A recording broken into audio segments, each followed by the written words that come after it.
Timbalan Presiden Keadilan merangkap pengarah pilihan raya pusat, Saudara Rafizi Ramli, untuk menyampaikan ceramah. Silakan.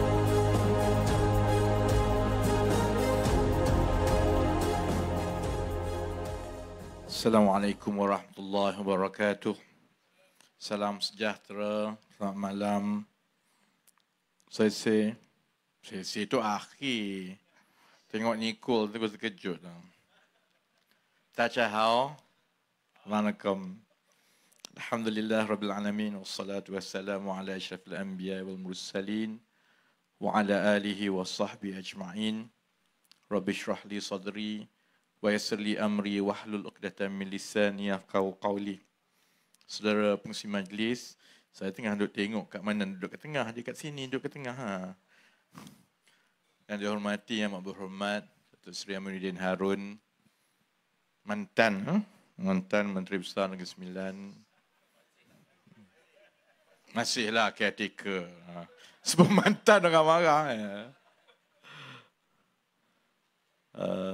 Datuk Ismail, mantan juga, mantan.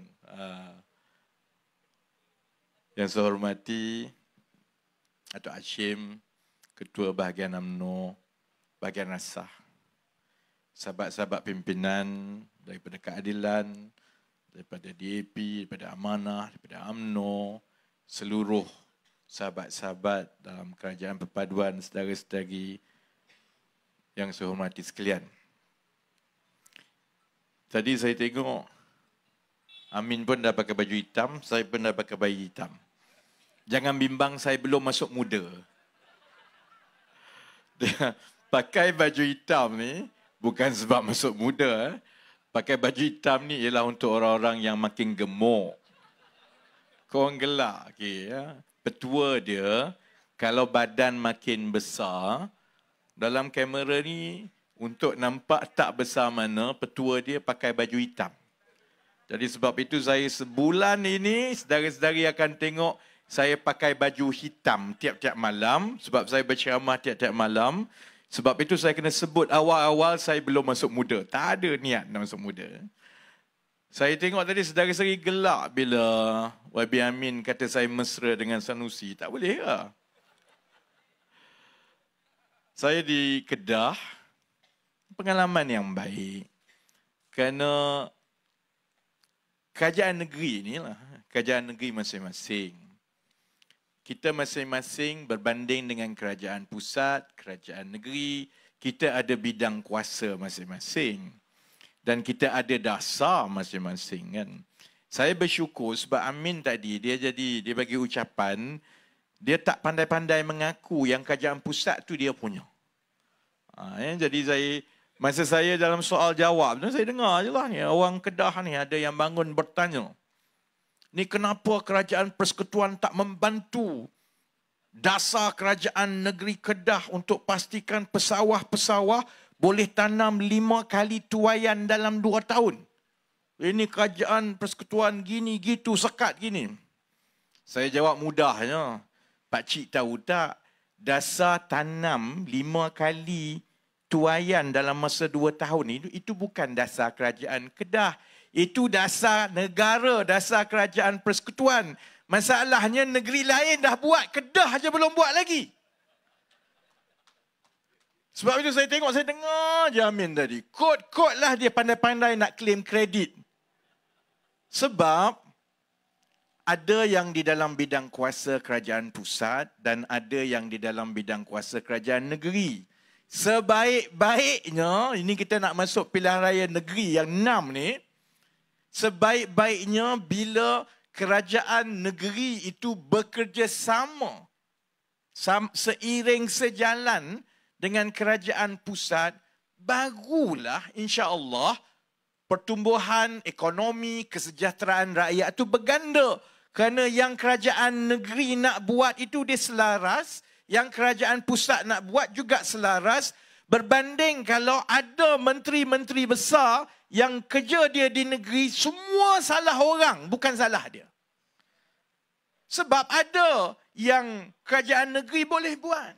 Sebab itu saya paling kurang memudahkan tugas saya bila berkempen kali ini dalam 6 pilihan raya negeri ni. Sebab bila kita bercakap tentang calon-calon kita kerajaan perpaduan, paling kurang bila kita tunjukkan model kerajaan negeri, kita ada model-model yang baik. Kita ada kerajaan Selangor, kita ada kerajaan Pulau Pinang, kita ada kerajaan Negeri Sembilan, kita ada kerajaan Johor. Tapi kalau PAS atau Bersatu berkempen, sebab dia tak ada modal, dia tak boleh nak tunjuk sebenarnya kami telah mentadbir dan sebab itu kami telah berjaya memajukan negeri kami. Akhirnya macam mana dia kempen? Kalaulah kami dapat Kuala Lumpur. Mudahlah jadi menteri besar macam tu. Sama juga bila Sanusi yang itu atas pentas dengan saya kan. Saya satu malam sebelum saya jumpa dia, saya lanyak dululah. Jadi saya ingat dia dah tengok ceramah ni, aku kena jawab ni. Jadi jawapan dia belum apa-apa, dia selit sikit, dia kata, bukanlah kita minta Kuala Lumpur, nak beritahu mana-mana negeri yang dekat dengan Kuala Lumpur itu mestilah dia maju lagi. Ya, saya tak dan jawab hari itu, saya nak jawab malam ini. Kalaulah Selangor tu kononnya senang ditadbir, senang jadi maju dan kaya sebab duduk dengan KL. Dia boleh kata macam tu. Nanti kalau apa yang kat Nogori ni semua dia kata, alah bukan susah pun sebab duduk dengan KL. Dia tak jawab satu benda. Yang Penang jauh dekat dengan Kedah, jauh dari KL tu boleh maju macam mana? Macam mana kita nak terang Penang pun dekat dengan Kedah, jauh daripada KL. Tapi Penang boleh maju. Penang boleh menawarkan kerja yang banyak.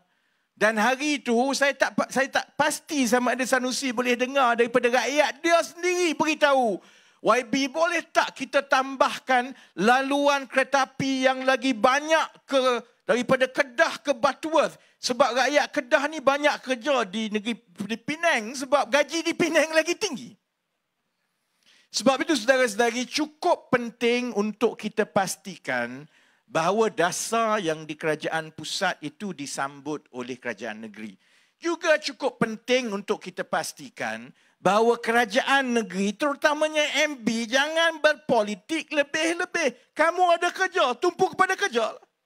Sebab itu bila saya ambil alih Menteri Ekonomi, orang ramai tak faham sebenarnya apa kerja Menteri Ekonomi ni. Dia ceramah je ke? Tugas saya yang paling besar, ada 1, 2, 3, 4 lah. Adalah beberapa. Tugas yang paling besar ialah menentukan peruntukan projek-projek untuk kerajaan. Menteri Kewangan menentukan jumlah keseluruhan yang perlu dibelanjakan. Belanja-belanja mengurus, bayar gaji, bayar hutang, benda yang tiap-tiap tahun dalam bahasa ekonomi dipanggil tanggungjawab fiskal. Orang cakap fiskal. Itu di bawah Menteri Kewangan.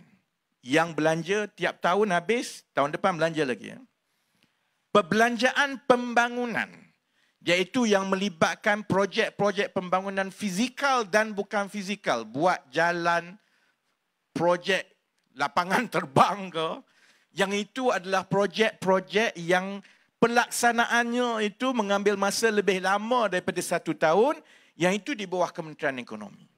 Jadi sebab itu daripada awal, contohnya bila saya ambil alih, dalam memutuskan berapa yang nak bagi kepada projek-projek, kita ambil beberapa pendekatan yang mudah, yang mana negeri-negeri macam Negeri Sembilan yang bekerjasama rapat dengan Kerajaan Persekutuan, projek itu berjalan dengan lagi cepat. Contohnya, kita tambah peruntukan untuk perumahan rakyat. Kita bagi ekstra kepada negeri-negeri. Saya peruntukkan, saya ingat lebih tambahan 250 juta tahun ini untuk mula percepatkan. Yang itu Kerajaan Persekutuan boleh buat, boleh bagi duit. Tapi kalau tidak disambut oleh kerajaan negeri, dia tak jalan. Sebab apa? Tanah tu kerajaan negeri punya. Jadi walaupun ada peruntukan, ada negeri yang lambat, ada negeri yang tanah tak jadilah. Sebab itu saya ucap terima kasih kepada saudara Amin. Dia cepat-cepat bagi tanah. Lagi cepat bagi tanah, lagi cepatlah KPKT, Kementerian Perumahan, boleh laksanakan. Lagi cepat rakyat akan merasa dapat rumah mampu milik. Sama juga contohnya bila YB Amin sebut, kita akan usahakan satu ladang rintis yang pertama untuk kita membangunkan industri penternakan lembu secara profesional dan moden yang bukan saja melibatkan syarikat kita, tetapi kita telah kenal pasti syarikat luar negara yang kita akan padankan. Sebab saya tahu dekat Malaysia ni, bila cerita pasal lembu orang takut. Sebab sebelum ini, setiap projek nak pelihara lembu mampus. Tahu tak saudara-saudari, seluruh Malaysia sekarang, kita negara hebat, segala-galanya ada. Sanusi duk sibuk nak buat lapangan terbang baru ni. Kita sebenarnya tak ada pun ladang-ladang ternakan lembu yang saiz dia melebihi 1,000 ekor ke atas. Tak ada. Pertanian yang melibatkan lembu, cara orang kita mengusahakan perniagaan lembu, dia buat macam mana tau? Dia tak pelihara lembu, dia gemukkan lembu. Ini yang saya kata perniagaan penternakan lembu yang dekat dengan Hari Raya Korban. Masa dekat Hari Raya Korban, dia akan bawa lembu daripada luar negara. Dia bagi makan banyak-banyak dalam tempoh 2-3 bulan itu supaya lembu tu cepat naik gemuk, supaya dia boleh jual. Lepas tu tak ada lembu tu. Sebab itu kita import daging lembu ni sampai 80%. Daging lembu yang kita import antara 30 ke 40 ringgit sekilo. Kalau daging lembu mentah yang segar, dia sampai 50 ringgit lebih sekilo. Kerana kita sampai sekarang belum menunjukkan kemampuan kita boleh pelihara lembu. Ada macam-macam lah. Setiap kali saya bincang, tanya orang yang dalam industri lembu ni macam-macam. Pasal rumput lah, pasal makanan lah, pasal panas lah. Baik, Saya tengok ke negara-negara Afrika dalam tempoh 5-6 bulan yang lepas. Afrika lagi berjaya daripada kita dalam menternak lembu. Dia kalau setakat 1,000-2,000 ekor lembu satu ladang ni, dia mainan je bagi dia. Bukan syarikat besar pun, orang biasa. Saya tengok ke Afrika sebab kalau tengok New Zealand ke Australia, orang akan kata, yalah dia bolehlah pelihara lembu banyak-banyak macam tu sebab dia sejuk. Tak panas, lembu tak mati. Habis kalau kat Afrika lembu, boleh je hidup. Jadi sebab itu, macam yang YB Amin kata, memang sasaran kita dan kita sudah di peringkat mengenal pasti syarikat pelabur yang memang perniagaannya ialah mengusahakan ladang-ladang lembu yang saiz 1,000-2,000 ekor ni, satu-satu-satu. Kita dah kenal pasti syarikat luar negara itu. Dan juga kita sedang mengenal pasti syarikat anak tempatan yang memang pelihara lembu. Jadi syarat saya untuk mengadakan projek rintis ini ialah kita nak padankan pengusaha lembu dengan pengusaha lembu. Supaya bila kita lantikkan, kita bantu dia memang betul-betul pelihara lembu. Tak buat benda lain.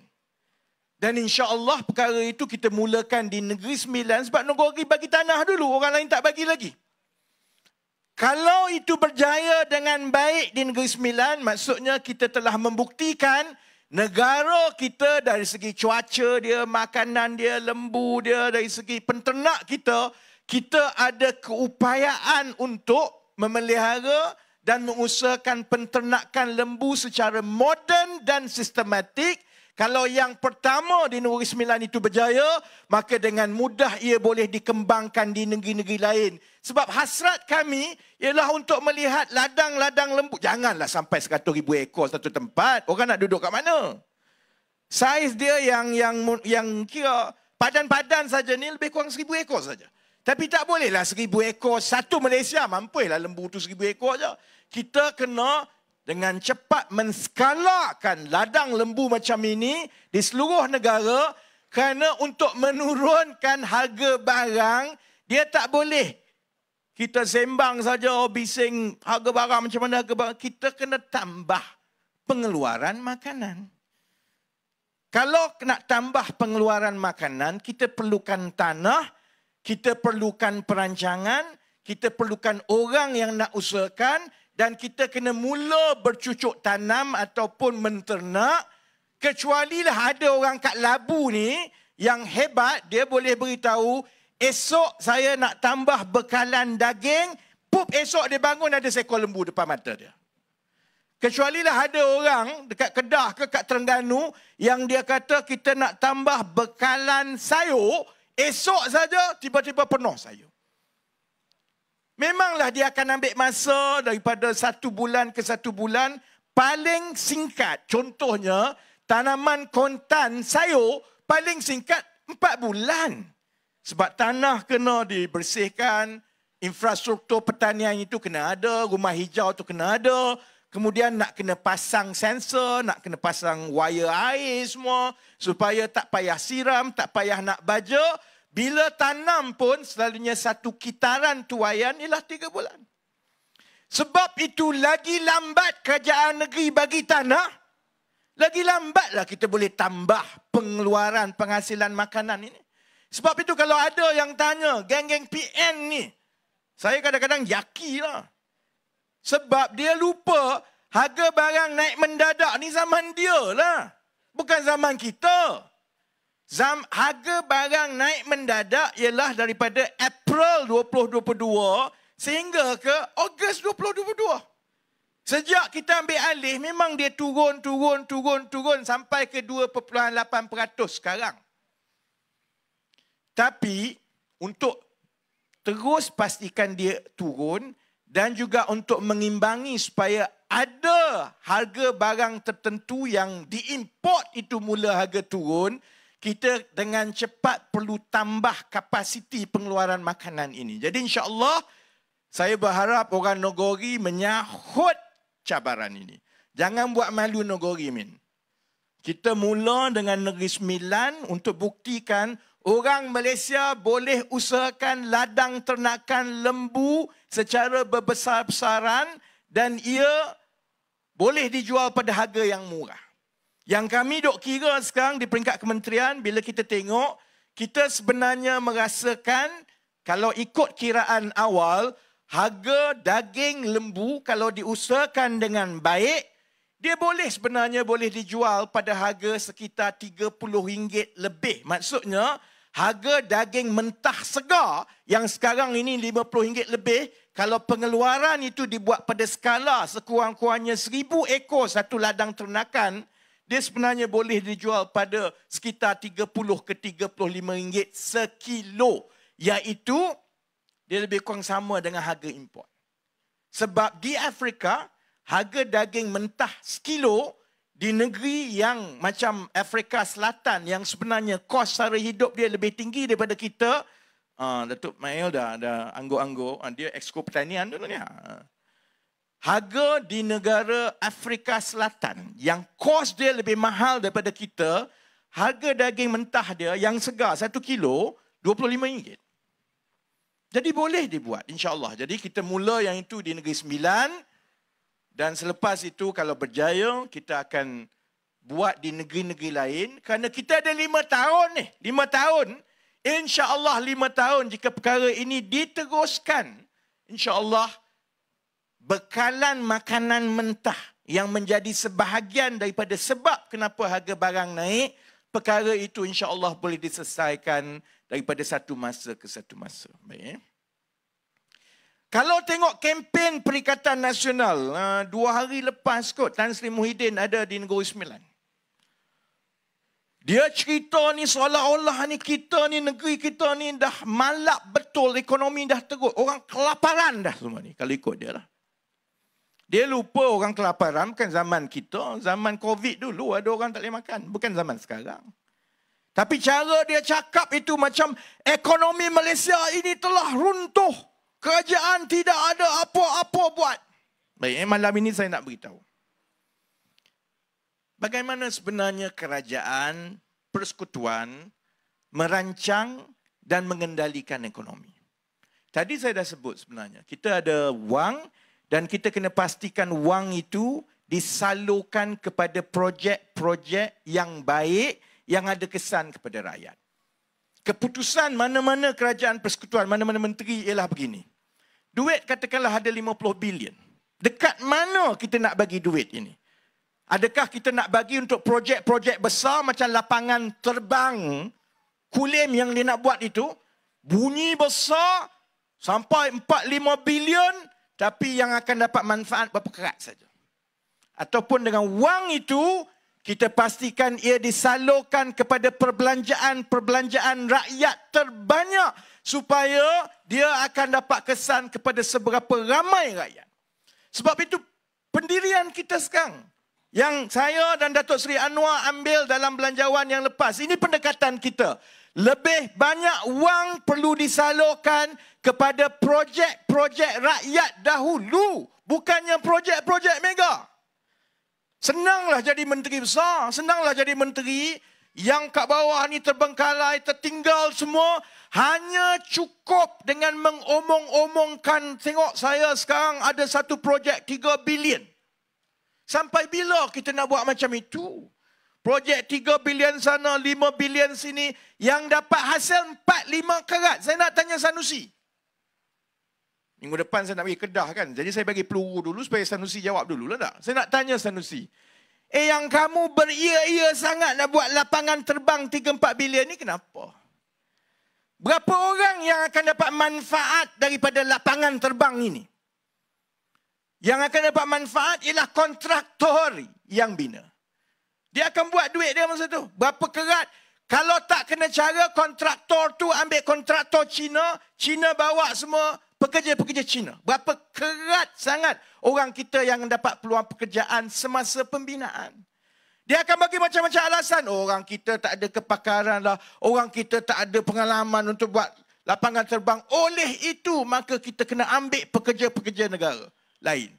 Habis 3-4 bilion, yang orang kerja kita, orang tempatan kita mungkin 300-400. Itu pun bukan orang Kedah agaknya. Yang kedua, lepas kamu buat lapangan terbang itu, kami nak tahu sebenarnya barang apa kamu nak hantar. Beritahu. Barang apa yang nak naik kapal terbang itu? Pernah tak kita terfikir, ada kapal terbang banyak-banyak ni, kenapa orang masih gunakan kapal untuk hantar kargo? Kalaulah logiknya macam logik Sanusi, ada kapal terbang, negeri itu maju, ekonomi naik, konon sebab kapal terbang ni lagi banyak nak digunakan oleh pengilang-pengilang orang pengeksport.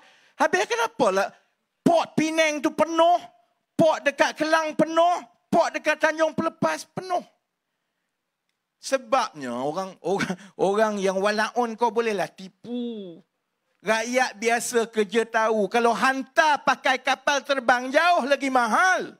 Sebab itu orang hantar pakai kontainer. Sebab itu orang hantar pakai kapal. Sebab bila buat perniagaan besar, kilang dan sebagainya, kita nak ekspor jauh lagi murah untuk pengeksport yang dekat Malaysia ni pakai kapal. Sebab itulah orang tak hantar kargo bertantan kontainer. Pernah tengok kontainer, naik kontainer dalam kapal terbang? Sebab itu saya nak tanya Sanusi, yang kamu beria-ia nak buat lapangan terbang berbilion ni sebab apa? Adakah sebab ada orang-orang tertentu yang toke-toke tanah yang akan dapat laba daripada jual tanah untuk buat lapangan terbang? Adakah kerajaan negeri nak ambil jalan singkat, susah nak majukan negeri untuk bina peluang pekerjaan, untuk dapat hasil serta-merta mentadbir kerajaan negeri? Jalan mudah dia apa dia? Jual tanah untuk kapal terbang. Jual tanah, dapat premium, dapat duit tanah, jadi nampak kaya. Sebab bukan kita tak biasa dengan geng-geng PAS ni. Balak pun semua dia jual sendiri-sendiri. Sebab itu jalan mudah untuk buat wang. Sebab itu saya kata, mentadbir, bila kita ada belanjawan duit rakyat yang kita nak bagi, sebenarnya mudah saja kalau nak buat style Sanusi. Umum projek besar sana, menipu rakyat, kononnya ini akan bagi laba. Sebenarnya kita tahu, wang peruntukan itu akhirnya hanya sampai kepada beberapa kerat saja, tapi rakyat tak dapat. Sebab itu yang kita buat contoh. Orang mungkin tak hargai sekarang. Tapi rakyat akan mula rasa secara perlahan-lahan. Apa yang lagi penting? Lapangan terbang sebiji dekat Kulim ataupun jalan beribu-ribu kilometer yang kita pastikan jalan ini dibaiki, diselenggara dengan baik, jalan tidak berlubang-lubang. Kita pilih jalan, saudara-saudari. Sebab itu kami tambah peruntukan tambahan 1 bilion ringgit tau untuk baiki jalan seluruh Malaysia. Orang katalah apa kamu buat? InsyaAllah orang akan mula merasa jalan di kampung-kampung pun cantik lepas ini. Jalan di pedalaman pun setaraf dengan jalan di bandar. Tidak seperti keadaan yang mana peruntukan untuk jalan, untuk hospital daif, untuk sekolah daif ni tak dapat, yang kita duk sibuk bina benda-benda besar yang hanya kroni dan orang tertentu saja dapat. Jadi itu tanggungjawab sama saya lah. Maksudnya bagi duit, pastikan semua dapat. Tanggungjawab kedua, tengok masalah ekonomi, cari penyelesaian, dapatkan keputusan dasar di peringkat kerajaan persekutuan. Bila dah dapat keputusan dasar, bekerjasama dengan pihak-pihak untuk melaksanakannya. Saudara-saudari dah tengok macam mana kita mulakan dengan IPR. Dapat keputusan dasar bahawa kerajaan perpaduan ini akan menjadi kerajaan pertama yang mensasarkan untuk menoktahkan kemiskinan. Sebab kita kena bela yang miskin dulu. Nanti saya sebutlah soal mata wang semua ni kan. Sebab dia ada kena-mengena dengan ini. Kepentingan kerajaan ialah melindungi golongan terbanyak dahulu. Apa guna ada angka pertumbuhan konon hebat semua, tapi yang kat bawah ni tidak terbela. Jadi tumpuan kita ialah bela yang bawah dulu. Sebab itu kita peruntukkan 750 juta ringgit tahun ini saja untuk bantu orang miskin. Masa zaman Muhyiddin Yassin, Perikatan Nasional, masa zaman Hadi dalam kerajaan, berapa yang diperuntukkan? Apa yang dia buat? Sebab tu saya tanya, dalam ceramah macam inilah, Adi ni jadi ahli Parlimen Marang daripada 1986. Dah dekat 40 tahun dah. Apa sebenarnya yang dibuat kepada penduduk-penduduk miskin Marang? Marang masih lagi adalah daerah miskin. 40 tahun jadi wakil rakyat. Berapa kali menteri besar pernah jadi. Duta besar bertaraf menteri pernah jadi. Tapi keadaan orang sama. Bila saya tanya macam itu, orang PAS semua duk tunjuk gambar, aku pun tak faham jawapan dia macam mana. Sebab dia tunjuk gambar Adi atas bot pergi memancing. Apa kena-mengena dengan rakyat tu? Saya tahulah dia suka memancing. Tapi itu tidak membantu rakyat, saudara-saudara. Jadi baik.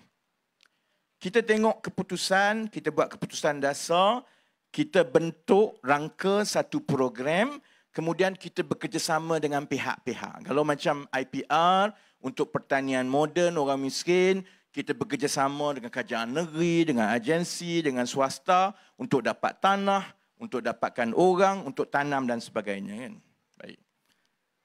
Sebab itu, minggu ini saya sebenarnya gembira. Tak ada kena-mengena dengan Sanusi. Saya sebenarnya selepas 7 bulan saya jadi menteri, ini antara minggu yang saya paling gembira sekali.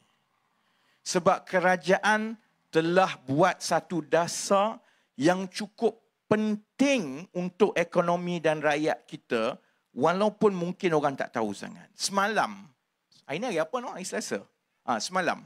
Semalam ada mesyuarat Majlis Tindakan Ekonomi Negara. Mesyuarat Majlis Tindakan Ekonomi Negara ini ialah pembuat dasar ekonomi paling tinggi dalam negara kita. Dipengerusikan oleh Datuk Seri Anwar sebagai Perdana Menteri, ada wakil Bank Negara, ada wakil MOF, Kementerian Ekonomi sebagai Sekretariat, ada Timbalan Perdana Menteri 2, ada beberapa orang menteri lain. Sangat kecil.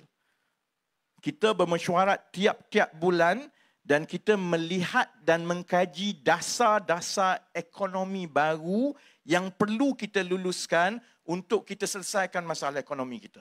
Minggu ini semalam, satu dasar itu yang bagi saya insya-Allah akan mula membaiki dan mengubati beberapa ketimpangan dalam ekonomi dan masyarakat kita. Dasar itu dipanggil dasar anti Alibaba.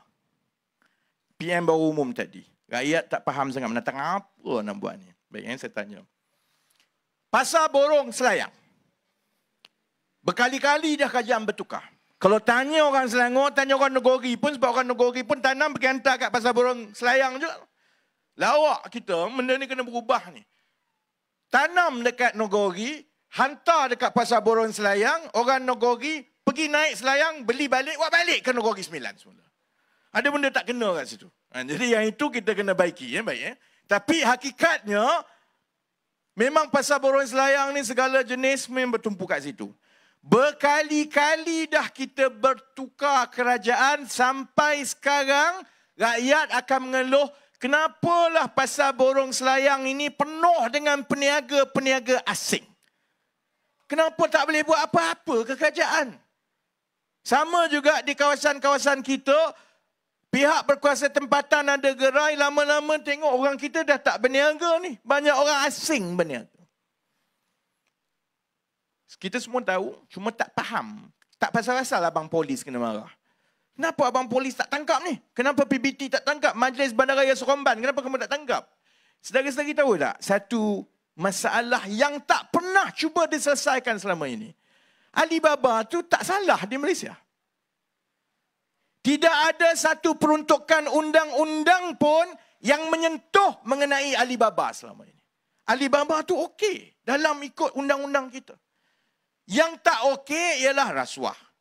Dan mengikut akta SPRM, rasuah itu ialah apabila ada pertukaran ganjaran. Dia mesti ada pertukaran. Saya bagi something, saya dapat sesuatu. Ni kalau yang macam Pasar Borong Selayang ni tak ada tukar apa-apa. Orang tempatan ambil lesen konon untuk berniaga, lepas tu dia tak berniaga, dia ambil jalan mudah, dia bagi sewa kat orang asing, dia duduk kat rumah, dia dapat 5,000 sebulan. Kalau pasar Ramadan, berebut-rebut, akhirnya yang dapat itu mungkin 4-5 kerat je, dia pun bagi petak kecil-kecil, dia sewakan 1 bulan 30,000.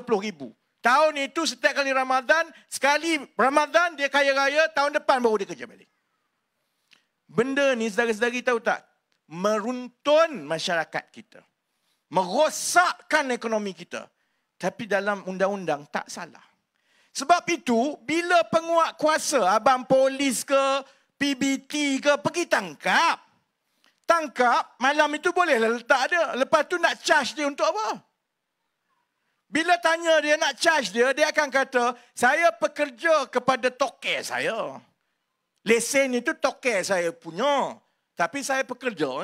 Kita tahu toke kepala otak engkau. Aku tahu Mamat duduk dekat rumah kita. Dia tak berniaga. Dia dapat duit dengan kutip daripada hasil lesen yang telah dialibabakan kepada pekerja asing. Itu baru dekat soal gerai. Belum lagi soal, ni buat PPR ni kan. Kalau di Kuala Lumpur, rakyat kita separuh mati tunggu giliran nak dapat rumah untuk rakyat termiskin. Di Kuala Lumpur, ini laporan kerajaan sendiri ni, bukan saya reka-reka. 86% rumah itu diberikan kepada orang lain yang tak layak, termasuklah kepada orang asing. Bila nak tangkap, nak tarik balik, dia kata tak salah. Dah bagi kat saya, tak apalah saya bagi kat orang. Sebab itu saya nak tanya Muhyiddin. Soal Alibaba ni tu yang kat bawah. Yang ke atas ni kita semua sedia maklum. Asalkan ada nama, dapat kontrak, ambil kontrak itu sebab dia tak pernah ada niat atau kepakaran atau wang untuk buat projek itu, dia ambil dengan itu, dia pergi cari orang supaya dia dapat 10% murah. Kalau tak faham lagi, sila Google Jana Wibawa. Faham lah Jana Wibawa? Macam itulah Jana Wibawa. Ya? Ada peruntukan, orang tertentu dapat, dia jadi toke, dia bagi kau, aku kutip. Yang dapat kedua tu, dia sub lagi, kutip. Akhirnya projek tu cacat dan kerajaan terpaksa membayar berganda-ganda, yang tak ada wangnya akhirnya rakyat. Baik, kita semua sedia maklum ni, tak payah cerita pasal Alibaba. Jadi rakyat selalu tanya, kenapa tak buat apa-apa? Sebab itu marilah kerajaan mana pun, marilah parti mana pun, orang kata ahli politik ni semua tak boleh pakai, semua makan duit. Sebab bila dia tengok gerai, masih lagi macam itu.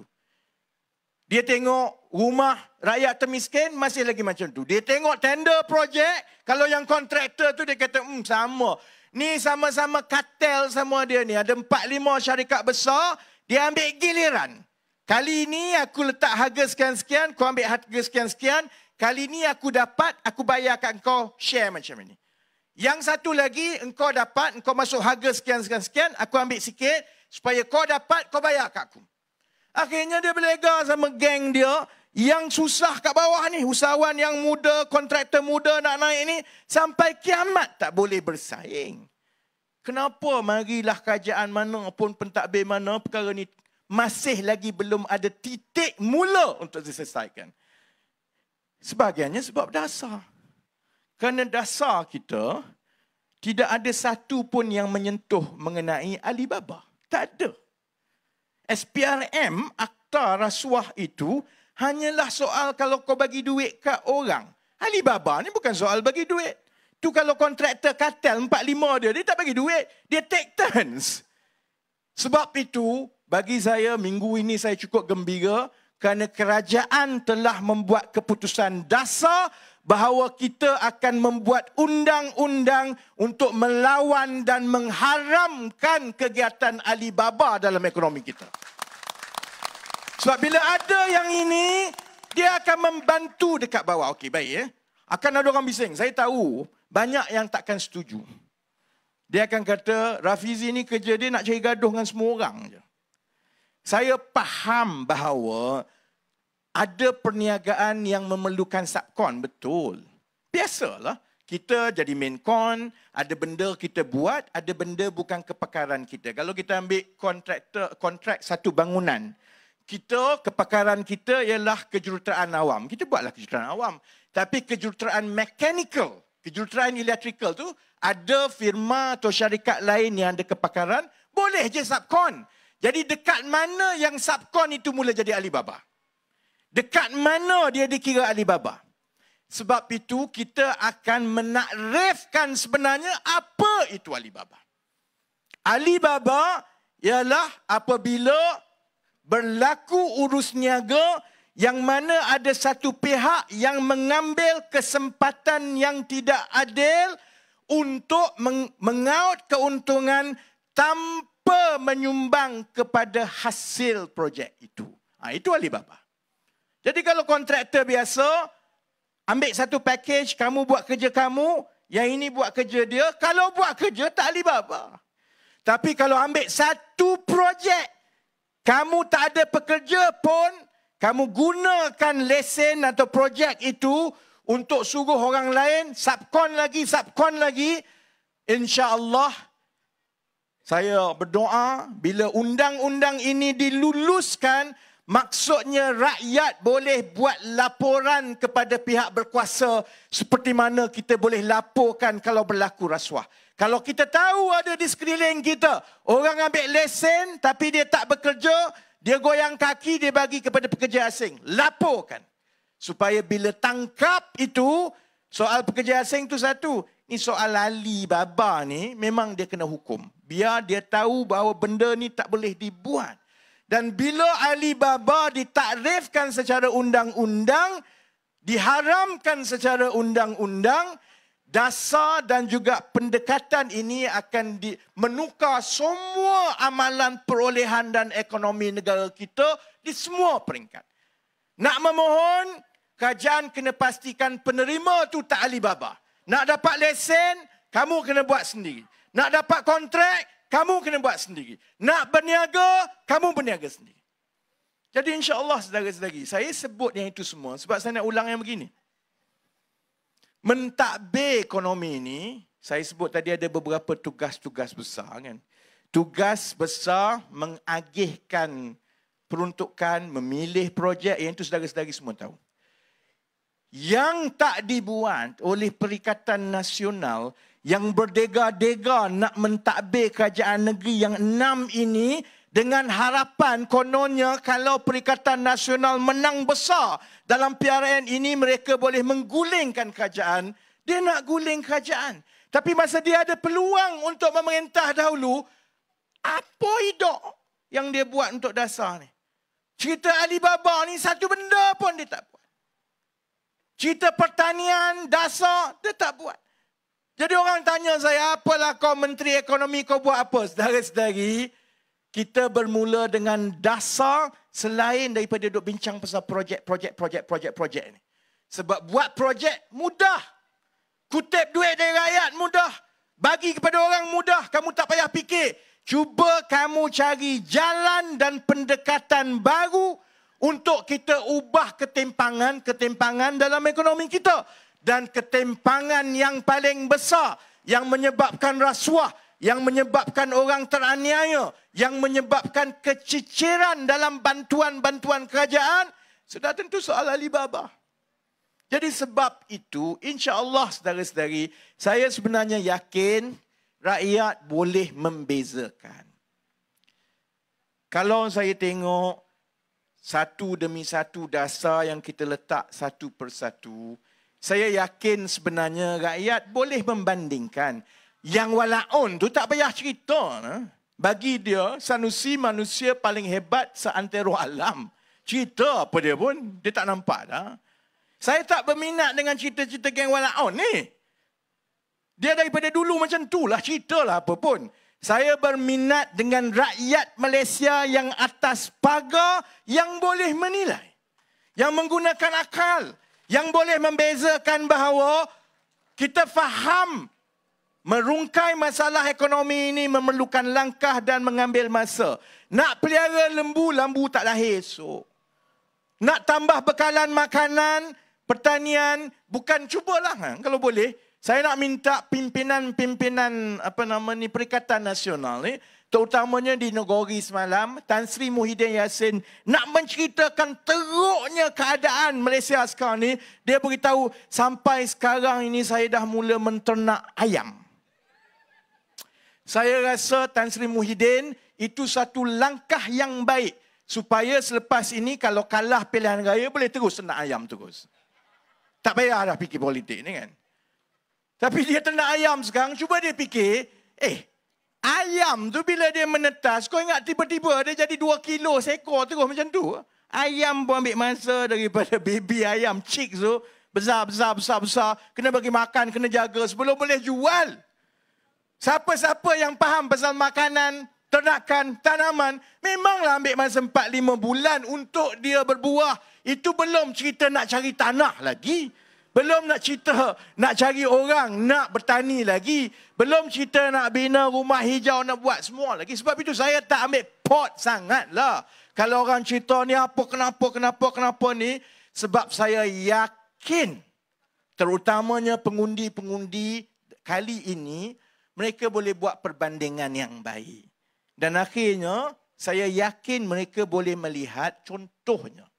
Isu yang dimainkan bertubi-tubi oleh Perikatan Nasional sekarang, kononnya ekonomi negara ni dah hancur dah. Tanya dia, macam mana pula ekonomi negara ni hancur? Inflasi paling rendah dalam tempoh 1 tahun. Ekonomi berkembang baik berbanding negara-negara lain. Kalau ikut Bank Negara, ekonomi kita diunjurkan terus berkembang 4 hingga ke 5%, iaitu antara pertumbuhan yang paling baik di rantau ini. Jadi kod mananya yang kata ekonomi telah hancur ni? Gaji masih lagi berjalan dan insya-Allah bulan depan kita mula bincang tentang gaji progresif supaya gaji rakyat dinaikkan secara berperingkat-peringkat. Kod mananya yang kata ekonomi teruk mana ni? Jadi dengan hebatnya Panglima Sanusi dengan kuncu-kuncu dia pun akan letak salam 4.65. Dia rasa dia cukup hebat dah tu. Boleh tunjuk salam 4.65. Konon nak beritahu ringgit Malaysia ni dah RM4.65. Kemudian dibanding tu tengok Singapura tu paling tinggi, kuat. Kenapa?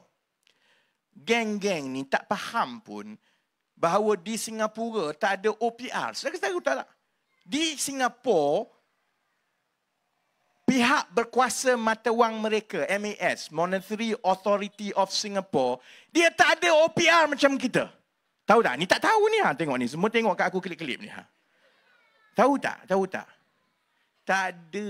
Kenapa Singapura tak ada monetary? Dia tak ada OPR macam kita. Central Bank negara menetapkan OPR, itu menetapkan kadar faedah, yang lain semua kena ikut. Bank negara letakkan kadar faedah, maka yang lain semua akan naik, jadi kenalah bayar interest lebih tinggi. Kenapa di Singapura tak ada benda tu? Sebab Singapura ialah negara kecil. Maka bila dia negara kecil, segala barang dia adalah diimport. Makanan dia tu hampir semuanya diimport. Jadi pengurusan mata wang dia tak sama dengan pengurusan mata wang kita. Dia tidak mengawal bekalan wang melalui OPR. Bab tu pun aku kena ajar kat Sanusi juga. Singapura dia tak menggunakan OPR, dia tak pakai macam Amerika Syarikat naik turun kadar interest mengikut Central Bank, mengikut bank pusat, tak ada. Sebab dia negara kecil. Bila dia negara kecil, hampir semua urus niaga yang melibatkan perbelanjaan rakyat, contohnya makanan, semua itu diimport. Bila diimport, maka keutamaan utama pihak berkuasa mata wang Singapura ialah memastikan kestabilan harga. Samalah macam Malaysia, memastikan kestabilan harga. Sebab itu inflasi itu jadi benda yang paling penting. Cuma beza, kaedah mereka mengawal inflasi itu lain. Mereka tahu bahawa mereka semua import, hampir 100% import. Kita tak tahu. Kita tak sampai 100% import ni. Banyak lagi bekalan yang datang dalam negara. Dia 100% import. Bila dia hampir semua makanan semua dia tak ada tempat nak tanam, dia kena import. Maksudnya mereka sangat sensitif kepada kekuatan mata wang, kerana kalau mata wang itu jatuh, inflasi terus naik dalam negara dia. Sebab dia tak ada pilihan lain dah. Dia tak boleh nak buat macam kita, nak tanam, nak buka tanah, nak tambah lagi bekalan, dia tak boleh buat. Jadi apa kaedah dia? Sebab itu dia tak pakai OPR. Dia campur tangan terus dalam pasaran. Sebab itu dia simpan reserve tinggi besar. Kalau dia tengok saja mata wang tu nampak macam akan ada kesan kepada inflasi negara, mereka akan campur tangan dan beli untuk kukuhkan mata wang dia. Bila dia rasa okey, inflasi dah okey sikit, dia jual balik. Jadi kaedah dia ialah kaedah campur tangan terus. Kerana sebab itu tak guna dia ada OPR. Dia kena ada reserve yang besar dan dia campur tangan semua kerana untuk mencapai kestabilan harga, iaitu inflasi, dia tak boleh guna kaedah kita, dia kena pakai terus. Kita tak macam itu, saudara-saudari. Sasaran kita sama macam Singapura, iaitu mengawal inflasi. Sebab inflasi itu menunjukkan kestabilan harga. Supaya harga barang tak naik mendadak. Semua dah bosan ni sebab aku cerita pasal ekonomi tengah malam. Korang kalau cerita Sanusi boleh happy sikit. Kita pun sama. Kita nak kawal kestabilan harga. Tapi sebab kita bukan Singapura, kita tak perlu buat macam Singapura, simpan reserve sebegitu tinggi dan campur tangan terus. Kita boleh menggunakan kaedah negara-negara lain, iaitu dengan menggunakan kaedah interest rate, OPR. Baik, pilihan kita. Katakanlah Muhyiddin Yassin sekarang kot-kotlah jadi Perdana Menteri. Malaysia berada di belakang kerana kita tidak menaikkan interest rate kita. Rakyat dia pun satu, tambah geng-geng walaun ini. Tiap-tiap hari dia ratib pasal mata wang. Cuba kalau kita naikkan interest rate untuk naikkan mata wang, pun kena maki juga. Kau nak yang mana ni? Kau nak mata wang tinggi ke? Kau nak bayar hutang lebih tiap-tiap bulan? Katakanlah Muhyiddin Yassin, ceramah ni, Tan Sri, boleh dengar tak Tan Sri? Saya nak tanya, soalan mudah je Tan Sri. Katakanlah esok Tan Sri jadi Perdana Menteri lah. Menteri Kewangan pun dia, Menteri Ekonomi pun dia. Tiga-tiga dia katakan. Ya. Ni dalam keadaan sekarang yang kadar faedah kita terkebelakang berbanding dengan Amerika Syarikat. Ada 2%. Oleh kerana kadar faedah kita lagi rendah, maka dana pelaburan antarabangsa tak masuk pasaran kita. Sebab lebih baik letak kat US 5%. Buat apa letak 3% kat sini? Saya nak tanya Muhyiddin Yassin. Yang kamu hebat sangat sampai tanam ayam tu. Tanam pula. Bela ayam. Yang kamu hebat sangat konon Malaysia ni dah hopeless ni. Kalau kamu Perdana Menteri esok, adakah kamu akan menaikkan interest rate 2% supaya sama dengan US, supaya mata wang kita mengukuh? Kau nak buat apa sebenarnya? Saya tahu dia takkan jawab. Sebab dia pun tahu siapa-siapa jadi kerajaan sekarang bila kita berdepan dalam keadaan ini, maka kita kena buat pilihan. Petunjuk ekonomi itu bukan semata-mata soal turun naik mata wang. Kalau ekonomi struktur itu kukuh, rasuah kurang, ada pelaburan baik dalam industri-industri strategik macam peralihan tenaga, solar dan lain-lain, wang itu akan dengan secara semula jadi di masa akan datang dia masuk sendiri dan mata wang kita itu dia akan panggil self-correct. Dia akan mengukuh sendiri. Cuma dalam tempoh yang pendek ini, kita kena buat pilihan. Semata-mata untuk kita melayan serangan daripada Perikatan Nasional, takkanlah kita nak suruh paksa bank negara ini naikkan kadar faedah sampai 5% atau lebih tinggi daripada Amerika Syarikat semata-mata nak tunjuk hebatnya aku sampai mata wang mengukuh, yang lain semua mampus rakyat. Sebab itu saudara-saudari, bila orang tanya saya kata ekonomi kita berada di landasan yang betul. Macam mana kita kata landasan yang betul? Kerana harga terkawal, inflasi paling rendah, pertumbuhan masih lagi kuat, masih lagi berada di depan berbanding dengan negara-negara lain. Rancangan dari segi membawa pelabur-pelabur dalam industri-industri strategik sedang berjalan dan telah diumumkan, dan yang seterusnya saya akan umumkan 27 Julai ini 25 bilion pelaburan baru yang memang dalam bidang-bidang strategik yang insya-Allah akan ada kesan kepada pasaran saham. Zaman Muhyiddin dulu ada umum 25 bilion. Tak ada. Jadi kod mananya? Jadi sebenarnya ini mainan yang mereka bawa sebab dia tak ada modal. Modal dia lapangan terbang. Modal dia RM4.65. Modal dia saya tanam ayam sekarang. Tanam lagi. Saya bela ayam sekarang. Jadi sebab itu saudara-saudari, kita ada lebih kurang 4 minggu daripada sekarang. Saya lihat pilihan raya yang lepas. Momentum ini selalunya dibina 4-5 minggu ke arah mengundi. Saya yakin berdasarkan tahap kepuasan hati pengundi-pengundi di Negeri Sembilan yang saya dah sebut pun, setakat Mei 2023, negeri yang paling tinggi tahap puas hati terhadap kerajaan negeri ialah Negeri Sembilan, saudara-saudara. 75% pengundi mengatakan mereka berpuas hati dengan kerajaan negeri. Dengan keadaan itu ditambah dengan minggu-minggu akan datang bila kita bina momentum kempen, saya yakin insya-Allah kerajaan perpaduan yang akan dianggotai nanti kerajaan baru oleh Pakatan dan Barisan Nasional akan kembali mentadbir Negeri Sembilan insya-Allah. Dan YB Amin dengan Datuk Hashim boleh terus jejak kasih. Sebab orang tak tahu rupanya YB Amin ni pak saudara kepada Datuk Hashim ni.